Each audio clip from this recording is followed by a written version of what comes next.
Hello, and welcome to Sound and Image Lab, the Dolby Institute podcast. This is a show about how artists use technology to tell their stories, and I'm your host, Glenn Kaiser. We're talking today about Nightmare Alley, the new film from Guillermo del Toro, and this is a special two-part conversation.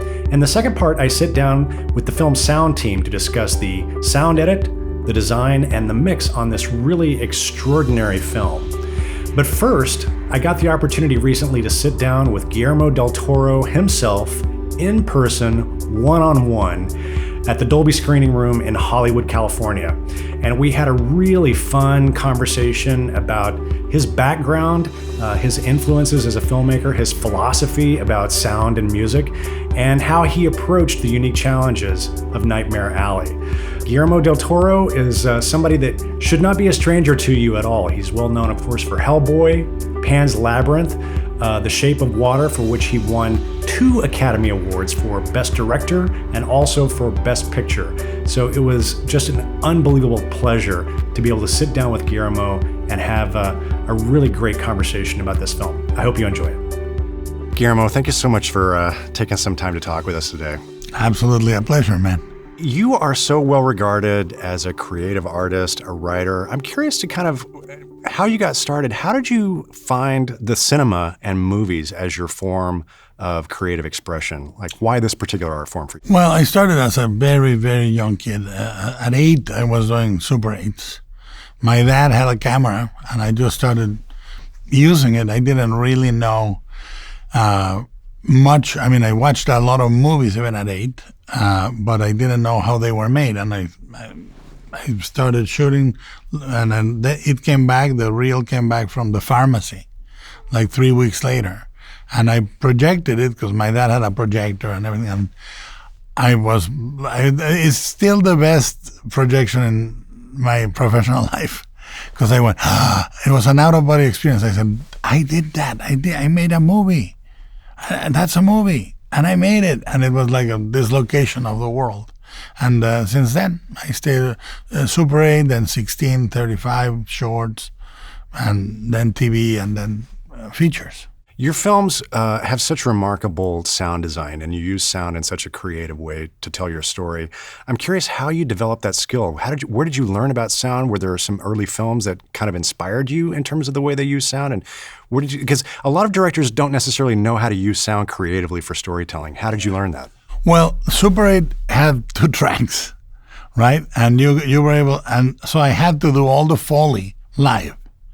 So I started doing all my Foley, like at the door of a car would be a cassette case. And we still, in this movie, we use a trick I learned from, I became friendly with the Foley guys in the studio in Mexico, and they taught me a few tricks. One of them we used in Nightmare Alley, which is how do you do, I don't have a paper, but you put a paper for a flapping of a bird wing, you put a paper on your bucket and you go, and it sounds exactly like, and we use it when he bites the chicken, that's me. You know, and doing all that sound and having just 2 tracks, I learned to divide them. Then I got a little mixer for my Super 8, my Canon projector, and I had 4 tracks, and that became like, super production. And then I cut my films on 16, and I had to assemble. I remember back then we had 6 tracks that you could do, 10 if you went to the big studio, and I had to assemble the leader or the discarded negative, and assemble it for the magnetic patches, assemble the Foley. So I assembled everything by hand, myself. I had no money for an editing staff. I had an assistant editor working with me. And then I learned how to distribute the sound. In Mexico, we used to joke, say we don't have Dolby, we have doubly, meaning there's one speaker here, one speaker there, that's it. But I learned how to use them. And then the more channels you give me, the more I can make the experience immersive. Because then it's about, if you have surround channels, then you can clean the center for some instruments and send some instruments in the music to the sides. Some, not all, not indiscriminately. And then you can do what I call, with Atmos, you can do the fishbowl approach, which is you are immersing an audience in a tank full of sound. You don't do really pointed somebody yelling in the back, but you can make the atmospheres. For example, in the Geek Show on Nightmare Alley, you can start in the center and slowly leak a low frequency to the sides, et cetera, et cetera. If you have wind, you can localize it beautifully. And then it's a matter of meeting with the sound designer and really knowing the tracks. You have to really, really know the tracks. And you have to say, do you remember that one you cut where it was a high frequency and not a low frequency, and maybe we can do this or that? Back in the days when I worked on the console in 16 millimeter, what you had to do, I don't know if you guys went that back, but you had to have all the faders in the exact position, because they had no memory.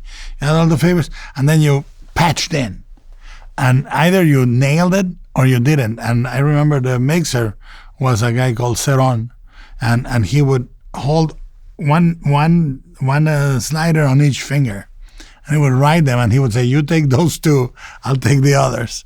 And he would slide it and say, "Now," and bam, and you could patch it, but you have to do it by hand. So the best thing to know about how to build a house is to build a house. That's a great way to put it.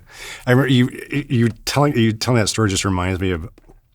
I remember I used to work with Ben Burt, and he told me about on the first Star Wars. This blew my mind that they couldn't punch in, so every 10-minute reel was a continuous take. That was they could not punch in. You'd get down to like 9 minutes into the reel, and people would just start sweating because they didn't want to blow it at the last. Because they had more tracks. I mean, and then you pay attention to the evolution of that with Walter Murch and Ben. All these guys knew what they were doing in terms of storytelling.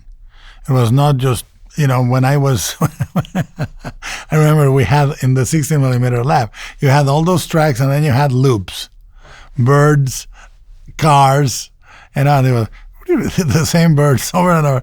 They go, bep, bep, bep, bep, and the beauty of, so anything else other than that, having to punch in manually, it's easy.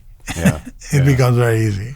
Did you study any of those old films and get inspired in terms of the way they use sound, like any of the Walter Murch tracks? Well, I think American Graffiti is sort of in the pantheon for me, and how he uses the most famous thing is when he uses and he uses it in almost every movie around that time, the train as a score, and we use it in Nightmare Alley.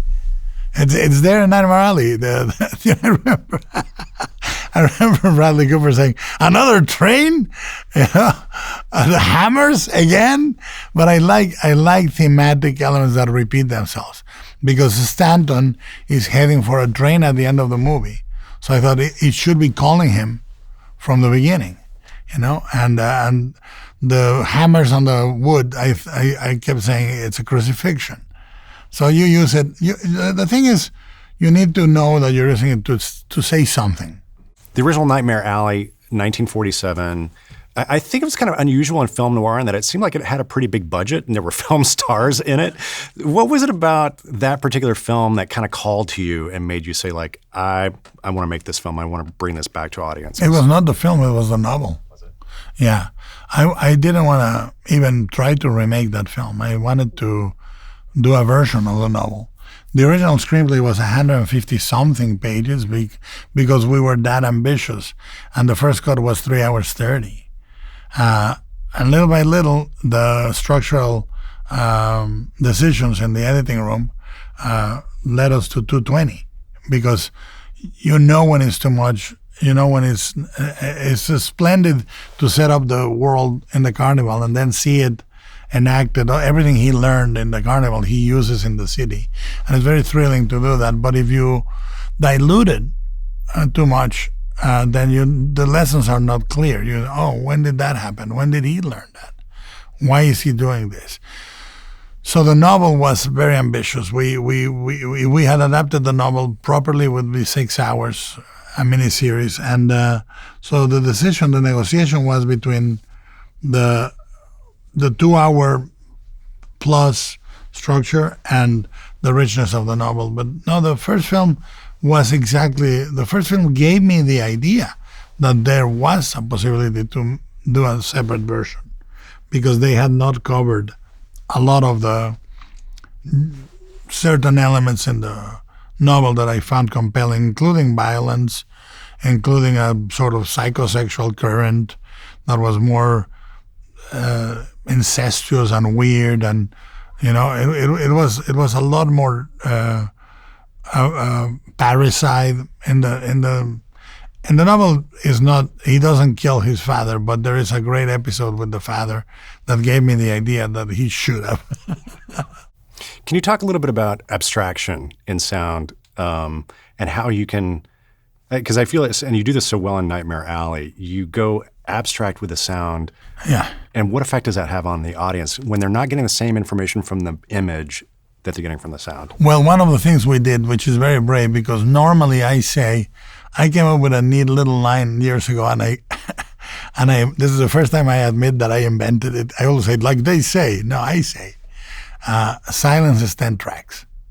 I always say, well, when you hear silence, you're really mixing 10 tracks.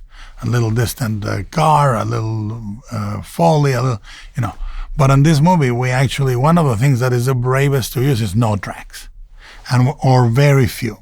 And in the dreams, we went into an abstract space by subtracting rather than expanding. So we didn't go into a lot of, rather a silence, and we learned to go a little more naked in certain moments to emphasize them. So abstraction not only means to take something that sounds real and make it expressive in a non-realistic way, but that is very expressive, but also means subtracting. For example, if somebody's screaming and you only use, like you EQ it really low and you just muffle it and put it at the same level that another frequency or wind, and it's almost like dialogue becomes sound. That's what is interesting for me of the mixes like Chris Nolan does, where the dialogue is a rhythm. He says, I don't care what they're saying, I like the rhythm they give to the scene. But abstraction, the way you go, you can only go if it goes hand in hand with the camera. If the visual does not support the audio abstraction or doesn't ramp it in, you cannot do it. Some people do it by going slow motion. That's sort of the phone app way of going into sound abstraction. But you can do it, a lot of people, I've done it after an explosion or a punch or this and that, or simply by dollying in into a face and then dollying into a scene, and then you can start expanding to the sides. I really like what you were talking about in terms of, you have to think about the image in order to create the space for the sound to do that. Yeah. Are you thinking when you're writing? Are you thinking about sound when you're writing? Yes. No. Yeah. More importantly, when I storyboard, I'm thinking of sound. But there were some tricks we abandoned in the movie. There were moments that were a lot more cinema than reality, and they seemed to be out of place with the movie, so we dropped them. There were some beautiful shots, very complex, that felt like shots, or sound design that sounded like sound design. And then you have to dial it back and say, that's not every movie has a sort of level. Like, for example, Shape of Water, the reality needs to exist over here. There has to be a tank that looks like a sunshine with pipes coming out of it, because there's going to be a creature in it. But in Nightmare Alley, there's not such a whimsy. So all the reality of visual design needs to be gorgeous, but real. It cannot be whimsical. And the sound has to follow the same path. Can you talk a little bit about how you use sound design and score together in the film, and how you because there were certain points where I wasn't sure what I was hearing was sound design or was it music? Well, it's really a tango, and only one can lead. They cannot both really share the same space. They have to say, look, I'm going to lead.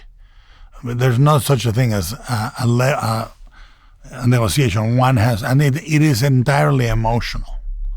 Does this moment accept music or prefers silence. For example, I'll give you an example. The scene where Pete is reading Stan for the first time, and they talk about his father. We tried to compose something there, and the rhythm was coming from Pete's dialogue. The way he delivered that dialogue was a metronome. You didn't want to hear anything but him. So what we said is, let's put rain in the windows. So if you listen to the scene again, there's a beauty to that's the only scene in the movie where you hear the rain on glass. All the hitting, and that was the sequence. That's it. That's all we need. I think that we compose a piece, and then we put it in, and we go, now I'm not listening to the sound design. I'm not listening to the silence. That is those 10 tracks, and I'm not listening to what he's saying. And the scene goes really fast, and I don't know what happened. So you subtract that.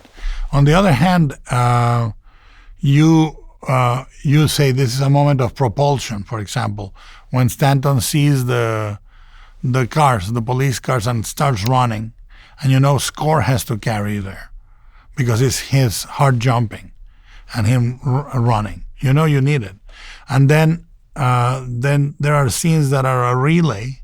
You know what I'm saying? Like you start with sound and then you relay to music. And you have to be careful because it's the mid-levels that eat some instruments. Like, you know, and the most difficult thing to mix is a big action scene like Pacific Rim. Because you have to say, well, I have the full orchestra, but why? Why? The mid-level of the metal against the metal, the big sounds are eating away all that mid-level. I have only the low end and I have only the really high, sharp sounds. So you negotiate with the score and you say, this instrument goes through, this instrument comes through, the rest go away, you know, because you're just occupying the same real estate than the sound. And I think that's the key to a mix. You say, and are you using it wisely? Is it really making the moment bigger, or is it better? Like sometimes a punch and in a big action scene, you want it dry. And a punch, for example, a physical punch, you have, let's say you have bone, you have the meat, you have a low whoomp, you know, and you have to say which one leads, even in a punch. Even if you have 5 elements, you have to say this one is predominant, so it feels heavier, or it feels fast, and so forth. That punch when Bruno hits, oh my God. Well, you can ask the mixers and the sound designer. We'll definitely talk about that. Well, I tortured Nathan for that punch. Yeah. And I would come to the scene and say, your favorite scene, Nathan? Because that punch, the guy says, I have 5 pounds of meat and bone. You know, and it has to sound like he is delivering 5 pounds of meat and bone. And it was exactly that negotiation. Do we need more low end? Do we need a slab? Do we need a flap against fabric? I'll give you another example. We had,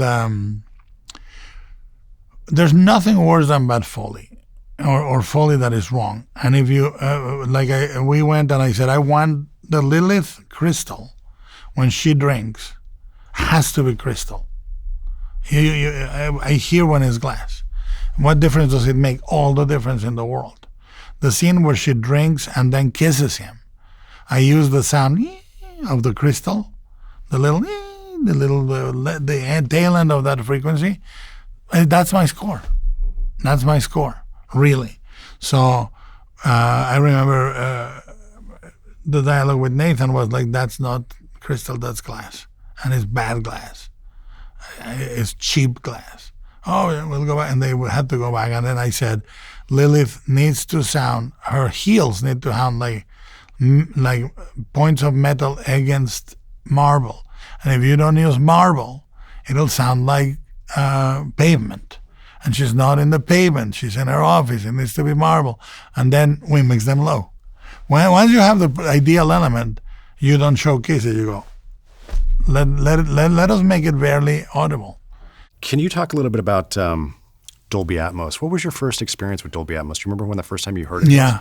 I went to a demo.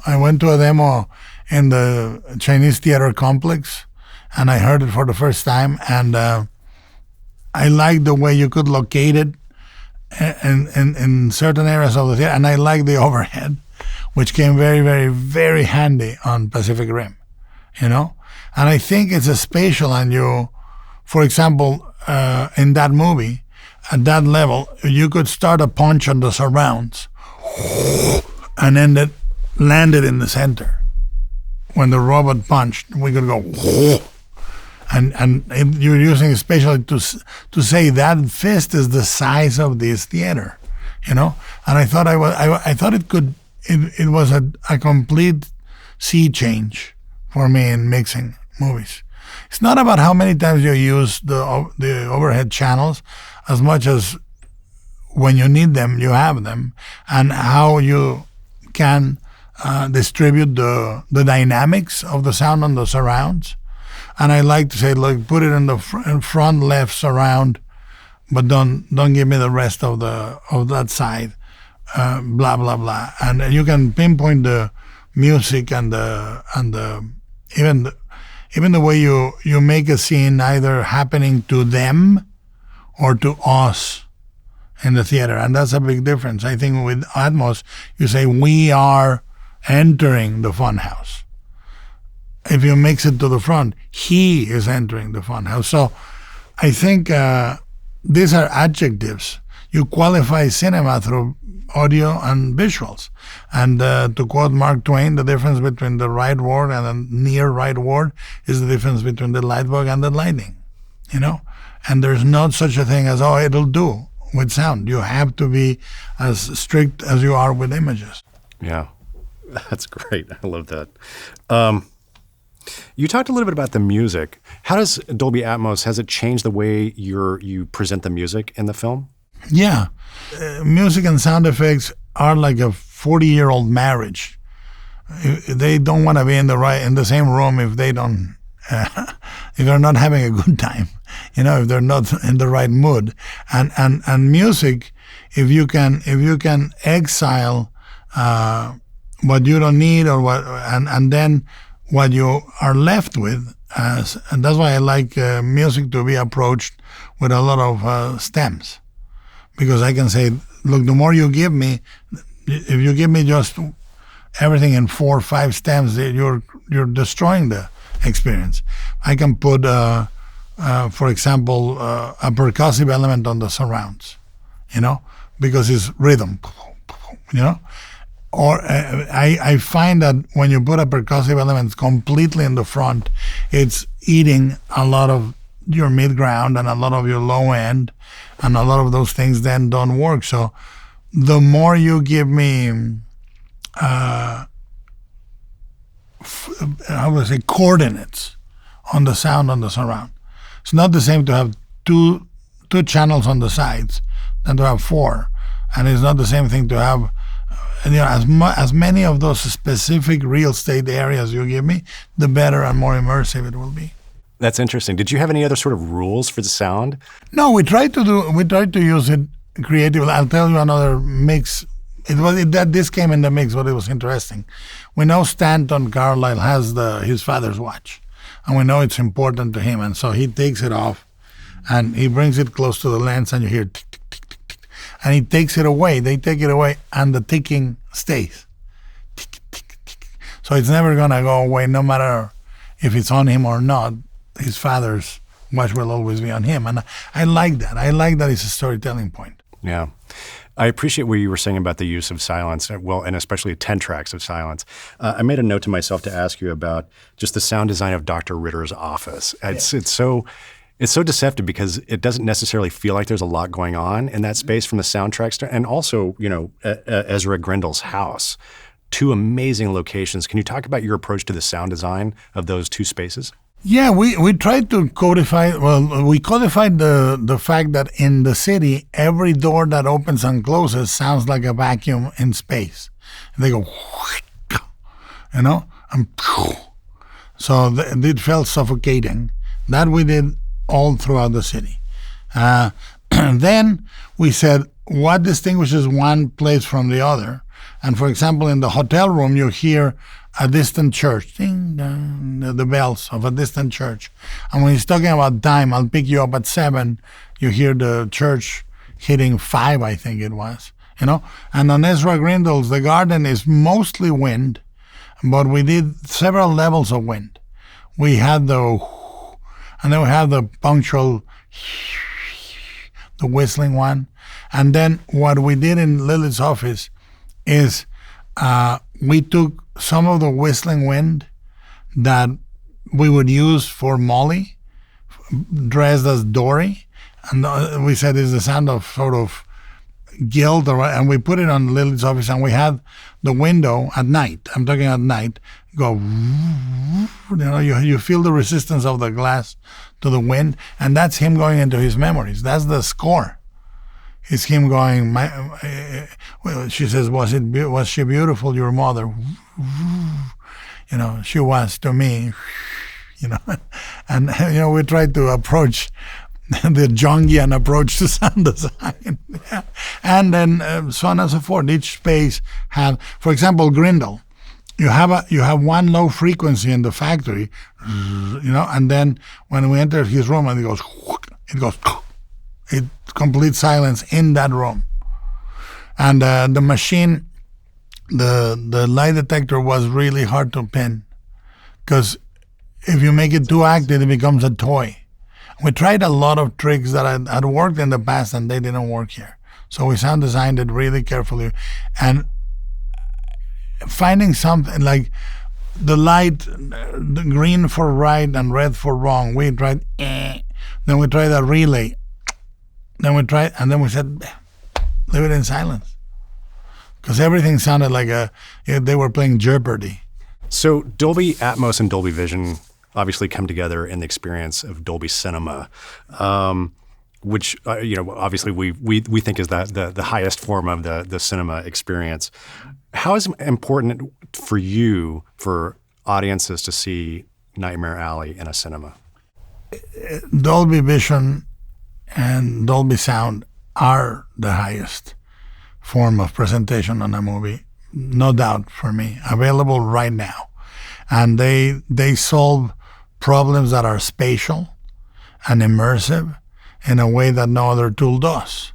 So if you can imagine looking at a painting as a postcard, or seeing it for real in the space, and where you can look at the brush strokes, you can look at the thickness of the paint, that's the equivalent of the regular cinematic experience. And Dolby Cinema is the difference of being in front of a painting or in front of a postcard. You have an incredible cast of really just extraordinary actors. Can you talk a little bit about your approach to casting the film and how you brought this particular team together to tell the story? Well, we wrote a lot of the parts for the actors that are on the screen. And we knew, Kim Morgan and I knew that Cate Blanchett was born to play Lilith Ritter. We knew it not only by the things she had done, but by the things she had not done. And we thought that Willem Dafoe would be the perfect Clem, because he is funny and at the same effortlessly menacing, and so on and so forth. We did most of the writing for the ideal cast, and then it's a matter of convincing them that the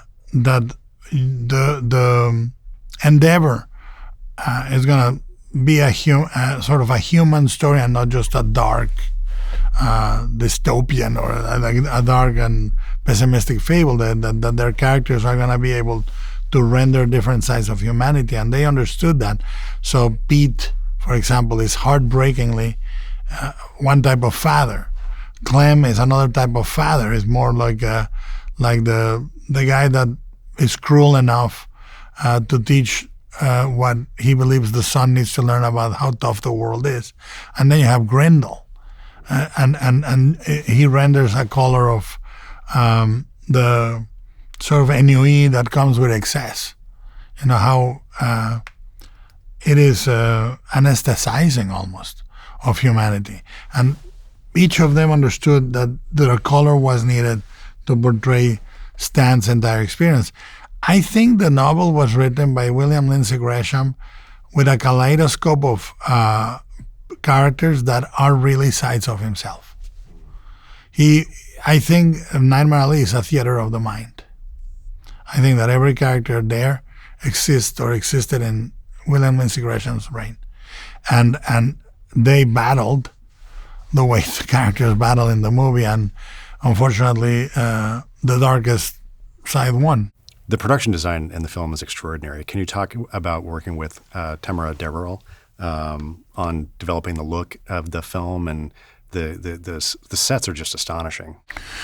One of the functions visually of the director is to make sure that that there are no departments that are independent in the visual realization of the film, meaning you create a series of parameters that are narrative and that can be broken into color, light, shape, form, and that those disciplines are understood by all those departments, meaning when you say what a great cinematography, you're saying what a great production design.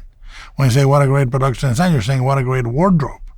And when you're saying what a great image, you're saying what a great set decorating. And that's when the director does the job of the director, which is to make sure that these efforts are symphonic and to story and to character.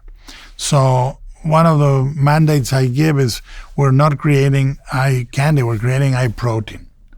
And it should be nutritious. It should tell you something about the character. It should immerse you in a motif. It should give you, for example, when you want to introduce a character like Grindel, you introduce him through a factory that is inhumanly big, cold, precise, aloof, and almost aggressive. And then he's sitting down pleasantly in a little chair. And he's very agreeable. He says, give me your jacket. And he folds it. Thank you for coming to see me. He can be that because the set is already doing some of the heavy lifting. So when I talk to Tamara, Dan, Shane, Louis, and Wardrobe. I talk to all of them. And I make sure they understand what we're trying to do. So Lilith has to be almost contained by her clothes. And her power can be felt in her office. It's an arrogant office, slightly menacing, and everything is hidden. There are secret compartments for everything, hidden microphones, a hidden recorder behind panelings that look like psychological tests, and so everything is to story. The carnival, the number one decision why we said to Tamara we're going to building it outside is because we wanted to react to the wind and the wetness and the flapping of the tent. And these are decisions that don't come from one department and not the other. For example, Dan Lauston, when we were looking at the tarps in the carnival, we noticed that they reacted when a tarp was dry. It didn't let the light through that much, and when you wet it, it became translucent, which was crazy for us. But it made that moment, that discovery made a big difference. And then, for example, when you decide the source of lighting is going to be one source, we're going to use the windows to light the whole scene. We're going to lift the ceiling and light from above. Well, if Dan and I decide that on the day, that would be completely a disaster. But if you decided 7 months before on a white foam maquette, you are making everything go into one direction. If you have Molly, for example, in the city, is the only person dressed in red. You have hundreds of people in the exterior and in the station, not a single red handkerchief. So you spot her in the composition right away. That is great cinematography, great production design, and great wardrobe, and great set deck, all coming together to fulfill the narrative thing that the director is reading on the page or co-wrote on the page. So to me, that's almost impossible to discuss without discussing in terms of story. That's a great answer. I think I just have one question left, which is with all of the tumult that's going on in our industry, all the changes that are going on, when a young person comes to you for advice on they want to be the next Guillermo del Toro. They want to make films. What advice do you give them? What do you tell them? When they want to be a director, my advice is simple. Look, I don't know if you can be a good director or a bad director, but if you want to be a director, just direct. If somebody asks permission to direct in an era where each cell phone has a camera, they're making mistakes. That's a big mistake. If you're gonna direct, you have an iPhone, good, go direct. And there are perfectly great, perfectly capable sort of apps and little technology gags that you can get on a very low budget. And then the only thing that makes the difference, because I think we live in a world where everybody said, "But what do I do?" And they can get lost in the industry. If you pay attention to the industry, you'll get lost in the industry. If you pay attention to what people want, you will get lost because you will follow a shadow. But if you say, all I have is myself and the way I see the world, whether anyone will agree or not, just say, present yourself in front of the crowd and dance like a madman. It's that shameful. I always remember in The Big Lebowski, there is this guy that plays this abstract dance with a very tight-fitting pink leotard. That's directing.